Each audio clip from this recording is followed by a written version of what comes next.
साल 2022 में ढेरों बड़ी फिल्में रिलीज हुई और कुछ हिंदी फिल्मों को छोड़ दिया जाए तो बॉक्स ऑफिस पर साउथ सिनेमा का ही दबदबा नजर आया। पुष्पा, KGF 2, विक्रम और RRR की आधी अभी थमी भी नहीं थी कि कन्नड़ फिल्म कांतारा ने बॉक्स ऑफिस पर तूफान मचा दिया। मैच कन्नड़ भाषी दर्शकों के लिए बनाई गई यह फिल्म इतनी पसंद की गई कि दर्शकों की भारी मांग के चलते इसे दूसरी भाषाओं में भी डब करके रिलीज करना पड़ा और कांतारा एक रीजनल फिल्म की जगह पैन इंडिया फिल्म बन गई। न सिर्फ यह पैन इंडिया रिलीज हुई बल्कि इस ब्लॉकबस्टर फिल्म ने सभी भाषाओं में भी जमकर रिकॉर्ड बना दिए, जो अभी भी जारी है। लोक कथाओं व घटनाओं को आधार बनाकर गढ़ी गई इस शानदार फिल्म से जुड़े ढेरों फैक्ट्स अब निकल करके सामने आ रहे हैं जो बेहद दिलचस्प हैं, चाहे वो इसके मेकिंग से जुड़े हों या इसके रिकॉर्ड व कलेक्शन से। तो आज की इस वीडियो में हम कांतारा से जुड़े उन्हीं फैक्ट्स को आपके सामने लेकर के आए हैं जिनके बारे में जानने के लिए आपको बने रहना होगा हमारे साथ वीडियो में शुरू से अंत तक। नमस्कार दर्शकों, मेरा नाम है अनुराग सूर्यवंशी और आप देख रहे हैं नारद टीवी की खास श्रृंखला फिल्मी फैक्ट्स। 30 सितंबर 2022 को थिएटर्स में रिलीज हुई कांतारा की कहानी प्रकृति और इंसानी रिश्तों पर लिखी गई है, जिसे जमीन विवाद और लोक कथा से जोड़कर बहुत ही खूबसूरती से गढ़ा गया है। कांतारा का अर्थ होता है बीघड़ जंगल। दक्षिण कर्नाटक के गांव की एक काल्पनिक व लोक कथा मिश्रित कांतारा की कहानी में जमीन व जंगल की राजनीति को भी बताया गया है। फिल्म के राइटर ऋषभ शेट्टी को इस फिल्म को बनाने का आइडिया लॉकडाउन के दौरान एक दोस्त से बात करते हुए मिला था। दरअसल उस दौरान फिल्म इंडस्ट्री में भी काम ना के बराबर हो रहा था और दूसरे लॉकडाउन के बाद तीसरे की बात हो रही थी। ऐसे में ऋषभ को लगा कि अगर तीसरा लॉकडाउन लगा तो फिर चौथा और पांचवा भी लग सकता है, जिसके बाद उन्होंने अपने एक दोस्त के साथ खेती करने का प्लान बनाना शुरू कर दिया। बातों ही बातों में इस दोस्त ने बताया कि इसके गाँव में जमीन के कब्जे को लेकर इतनी मारामारी होती थी कि इसके पिता रात को लोडेड गन लेकर सोते थे। एक रोज किसी ने वहाँ के दरोगा को इस बात की जानकारी दे दी तो उसने वह गन चेक करने की नियति से अपने हाथ में ली और हवा में फायर कर दिया, लेकिन गन बहुत दिनों से इस्तेमाल नहीं होने से दोनों तरफ फायर हो गई, जिससे उसकी एक आंख चोटिल हो गई। इस घटना को सुनते ही ऋषभ ने मन बना लिया कि इसे तो अपनी फिल्म में वे जरूर इस्तेमाल करेंगे।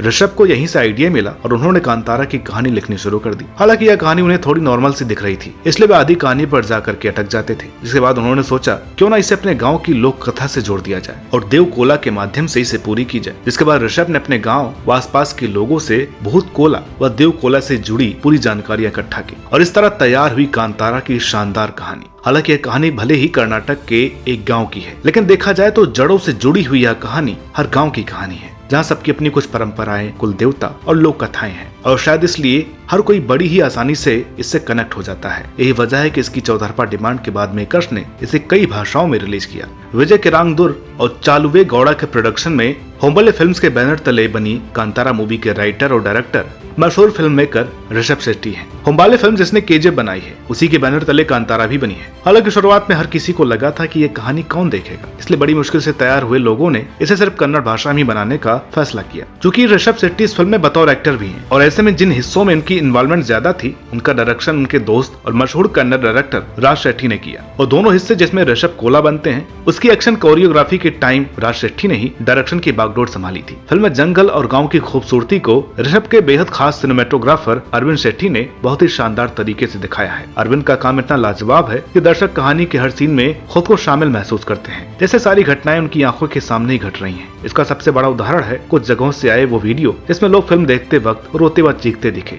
वो भी इतना कि कुछ देर के लिए फिल्म को रोकना पड़ा। कांतारा के स्पेशल इफेक्ट्स और बैकग्राउंड सब कुछ इतने जबरदस्त हैं कि लोग खुद ब खुद उसमें खो जाते हैं और फिल्म का एक हिस्सा बन जाते हैं। इस फिल्म में खुद ऋषभ शेट्टी ने लीड रोल निभाया है और उनकी एक्टिंग एकदम वास्तविक नजर आती है। शिवा के कैरेक्टर में उनकी रॉ एनर्जी पूरी फिल्म में बराबर फैली हुई है और फिल्म के आखिरी 40 मिनट में तो उनकी परफॉर्मेंस कुछ ऐसी है जिसे आप कभी भी भूल नहीं सकते। दरअसल ऋषभ शेट्टी शुरुआत से ही एक एक्टर बनना चाहते थे, लेकिन फिल्मों में एंट्री लेने के लिए उन्होंने असिस्टेंट डायरेक्टर बनकर शुरुआत की ताकि जान पहचान बढ़ने पर कुछ काम मिल सके। हालांकि बतौर एक्टर उन्हें कोई खास काम तो नहीं मिला, लेकिन डायरेक्शन में उनका मन लग गया और जब खुद की बनाई इस फिल्म में उन्हें लगा कि वे इस रोल को अच्छे से निभा सकते हैं तो उन्होंने इस चांस को अपने हाथ से नहीं जाने दिया। स्टार कास्ट की बात करें तो इसमें ऋषभ शेट्टी के अलावा फॉरेस्ट ऑफिसर बने किशोर, राजा के वंशज के रोल में अच्युत और शिवा की लव इंटरेस्ट लीला के रोल में सप्तमी गौड़ा ने भी बेहतरीन काम किया है। अन्य किरदार में दीपक राय पानाजे, प्रमोद शेट्टी, मानसी सुधीर, नवीन डी पाटिल, प्रकाश थुमीनाथ जैसे एक्टर्स ने काम किया है। कांतारा फिल्म में जहां ऋषभ की नायिका बनी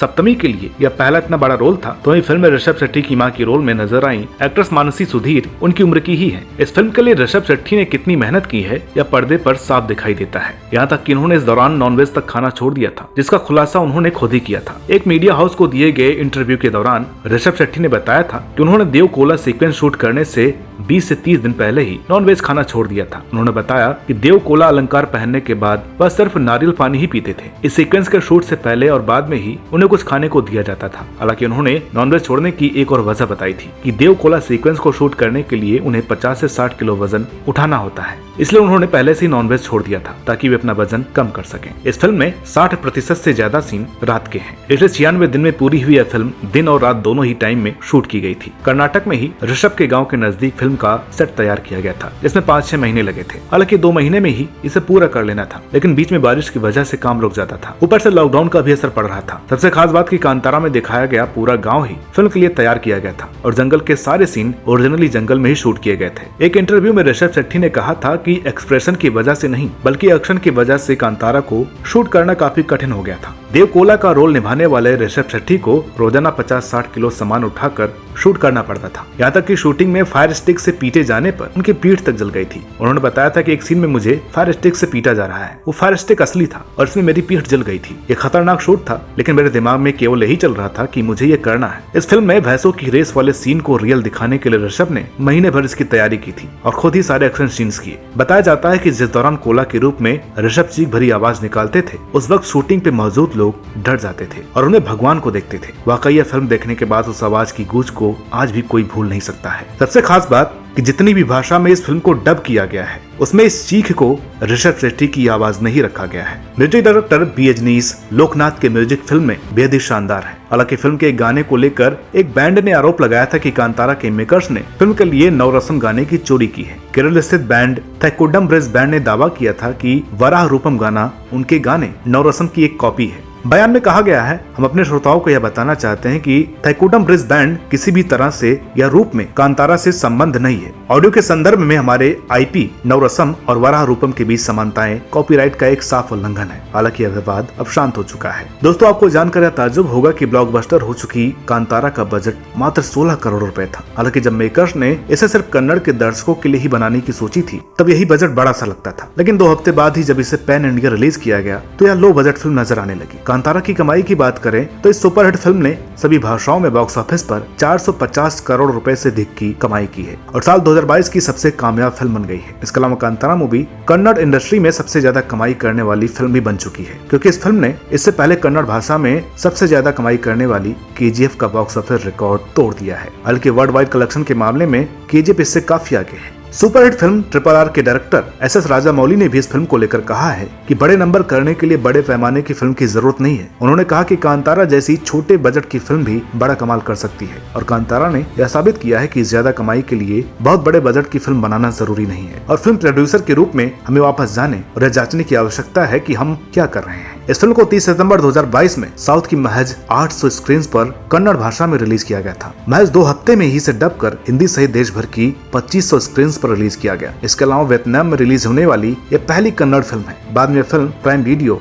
और नेटफ्लिक्स पर भी रिलीज की गई है। कन्नड़ भाषी दर्शकों के लिए बनाई गई यह फिल्म इतनी पसंद की गई कि दर्शकों की भारी डिमांड के चलते इसे हिंदी, तमिल, तेलुगु और मलयालम भाषा में भी डब करके रिलीज करना पड़ा और कांतारा एक रीजनल फिल्म की जगह पैन इंडिया फिल्म बन गई। जिसके बाद कन्नड़ की इस ब्लॉकबस्टर फिल्म इन सभी भाषाओं में भी जमकर रिकॉर्ड बनाने शुरू कर दिए। इस फिल्म ने कन्नड़ इंडस्ट्री की बहुत बड़ी स्टार कास्ट नहीं थी। यह फिल्म लोगों के दिलों में राज कर रही है। यह फिल्म की कहानी, डायरेक्शन और म्यूजिक का ही कमाल था कि बिना एक भी सुपरस्टार के इस मूवी ने साउथ में अपनी सफलता के झंडे गाड़ दिए हैं। ऋषभ ने अपने एक इंटरव्यू में बताया था कि फिल्म में क्या शूट होने वाला है ये वो किसी को नहीं बताते थे और जब वे सेट पर पहुंचते थे तो सिनेमेटोग्राफर और दूसरे लोग उनसे पूछा करते थे कि आज क्या शूट होने वाला है। मजे की बात कि ऋषभ भी अचानक ही प्लान करते कि आज क्या शूट करेंगे। रिपोर्ट की माने तो उनके मेकर्स इस फिल्म का पार्ट 2 बनाने की योजना बना रहे हैं। हालांकि अभी तक इसकी कोई आधिकारिक पुष्टि नहीं हुई है। हाल ही में दिए एक इंटरव्यू में ऋषभ ने अभी कहा कि फिलहाल वो 2 महीने की छुट्टी लेकर फैमिली के साथ घूमने की योजना बना रहे हैं, इसलिए अगली फिल्म के बारे में अभी कोई प्लानिंग नहीं है। तो दोस्तों, हम उम्मीद करते हैं कि आपको हमारी आज की यह वीडियो पसंद आई होगी। वीडियो अगर अच्छी लगी हो तो प्लीज इसे लाइक करें,